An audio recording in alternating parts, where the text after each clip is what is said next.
ഭാരമില്ലാത്തൊരവസ്ഥയെപ്പറ്റി ചിന്തിച്ചിട്ടുണ്ടോ? നമ്മൾ ഈ കാണുന്ന എല്ലാ സാധനങ്ങളിലും ആഗ്രഹിക്കുന്നത് ശരിക്കും ഒരു എനർജി റിലീസിങ് ആണെന്ന് നമ്മൾ ഒരു പക്ഷേ പണ്ട് പഠിച്ചിട്ടുണ്ടായിരിക്കാം. ഒരു ഗ്ലാസ് വെള്ളം മേശപ്പുറത്ത് വെച്ച് കഴിഞ്ഞാൽ നമ്മളോട് ചോദിച്ചു കഴിഞ്ഞാൽ ആ ഗ്ലാസിൻ്റെ ഏറ്റവും ആഗ്രഹം എന്താണെന്ന് ചോദിച്ചു കഴിഞ്ഞാൽ ആ വെള്ളവും മാറി അത് ഗ്ലാസ് തറയിൽ വീണ് ബ്രേക്കായി അതിൻ്റെ എനർജി കംപ്ലീറ്റ് റിലീസ് ചെയ്യുന്ന ഒരവസ്ഥ. അപ്പോൾ അതുപോലെ തന്നെ നമ്മുടെ ലൈഫിലും നമ്മളും ആഗ്രഹിക്കാറില്ലേ ഒരു ഭാരമൊന്നും നമുക്ക് ഇല്ലാത്തൊരവസ്ഥ, ഒരു ഫ്രീ. ചിലർ പറയത്തില്ലേ അവന് ഒറ്റയാനാണ്, അവന് പ്രത്യേകിച്ച് അങ്ങനെ അവന് ടെൻഷനൊന്നുമില്ല അങ്ങനെ. പക്ഷേ നമ്മൾ കുടുംബവും പ്രാരാബ്ദങ്ങളും ഓരോ റെസ്പോൺസിബിലിറ്റിയൊക്കെ വരുമ്പം നമ്മളൊരു ശരിക്കും പറഞ്ഞാൽ ഒരു വലിയൊരു ബേർഡൻ നമ്മുടെ തോളെ തൂക്കിയിട്ടുകൊണ്ട് നടക്കുന്ന പോലെ നമുക്ക് എപ്പോഴും തോന്നുന്നേ. ഒന്ന് ചിന്തിച്ച് നോക്കിയേ അല്ലേ?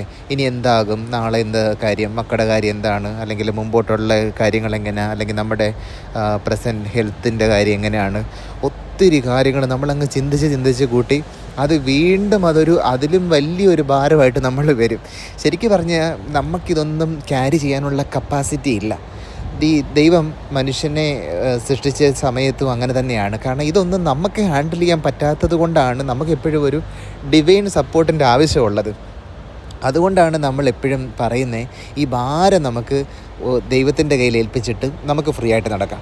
ദൈവത്തിൻ്റെ കയ്യിൽ ഈ നമ്മുടെ കാര്യങ്ങളെല്ലാം ഏൽപ്പിച്ച് കഴിഞ്ഞാൽ പിന്നെ നമ്മൾ എന്തിനു വറി ചെയ്യണം? നമുക്കൊന്നിനെക്കുറിച്ച് വിഷമിക്കേണ്ട. ദൈവം എല്ലാം നോക്കിക്കോളും, നമുക്ക് ബുദ്ധി തരും, നമുക്ക് തക്ക സമയത്ത് എല്ലാ സോഴ്സും തരും. അന്നേരം ഈ ഭാരം നമുക്ക് ഇറക്കി വെക്കാൻ നോക്കിയാലോ?